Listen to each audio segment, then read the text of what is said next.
দিনটি ভারতবর্ষের স্বাধীনতা সংগ্রামের ইতিহাসে অত্যন্ত গুরুত্বপূর্ণ দিন। কারণ আজকের দিনেই ভারতবর্ষের স্বাধীনতা সংগ্রামের অন্যতম বিপ্লবী নেতা চন্দ্রশেখর আজাদ তিনি শহীদের মৃত্যুবরণ করেছিলেন।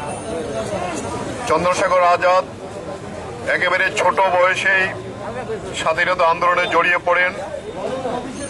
গান্ধীজির অসহযোগ আন্দোলনে তিনি অংশগ্রহণ করেন, কিন্তু একটি ঘটনাকে কেন্দ্র করে যখন অসহযোগ আন্দোলন তিনি তুলে নিয়েছিলেন গান্ধীজি, এটা চন্দ্রশেখর আজাদের মন মানেনি। তিনি আলাদা দল করেছিলেন, রিপাবলিকান পার্টি। পূর্ণ স্বাধীনতার দাবি তুলে আমাদের দেশে কিভাবে বিপ্লবী সংগ্রাম পরিচালনা করা যায় তার জন্য তিনি দায়িত্ব নিয়ে কাজ করেছিলেন, আত্মগোপন করেছিলেন। লালা রাজপথ রায়কে যেভাবে হত্যা করেছিল ইংরেজরা, তার প্রতিবাদে এই চন্দ্রশেখর আজাদ একজন ব্রিটিশ সার্জনকে গুলি করে হত্যা করেছিলেন। ওনাকে হুলিয়া জারি করেছিল, কিন্তু একটি গোপন মিটিংয়ে পরে জানা গেল একজন এজেন্ট ছিল ব্রিটিশের, যে টোটাল বিষয়টা ধরিয়ে দেওয়ার জন্য উদ্যোগ নিয়েছিলেন।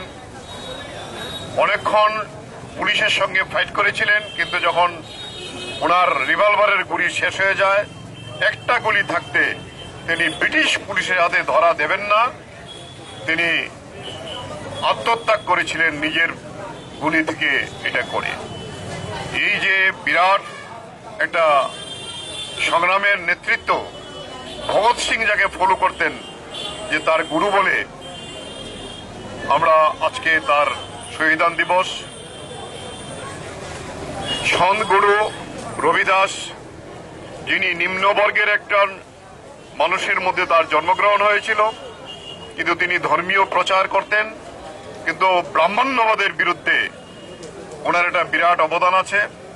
উনি বিরাট কবি ছিলেন। ওনার 40টা কবিতা যে শিখ ধর্মগ্রন্থের মধ্যে অন্তর্ভুক্ত হয়েছে।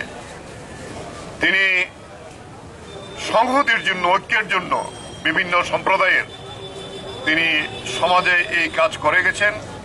আজকে তার জন্মতিথি, প্রায় 400 বছর আগেই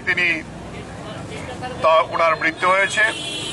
এই দুইটা তিথিতে এই যে সারা দেশের কৃষক আন্দোলন চলছে, তার যে যুক্ত মঞ্চ, সংযুক্ত কৃষক মোর্চা এবং কেন্দ্রীয় যে ট্রেড ইউনিয়নগুলো তারা সিদ্ধান্ত নিয়েছেন আজকের দিনটিতে গোটা দেশে মজদুর কিষাণ ঐক্য দিবস প্রতিপালন করার।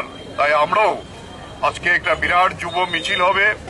আমরা সংক্ষিপ্ত আকারে আমাদের এই দপ্তরের সামনে আমরা আজকে এই প্রভাতকালের এই অনুষ্ঠান আমরা সংগঠিত করেছি।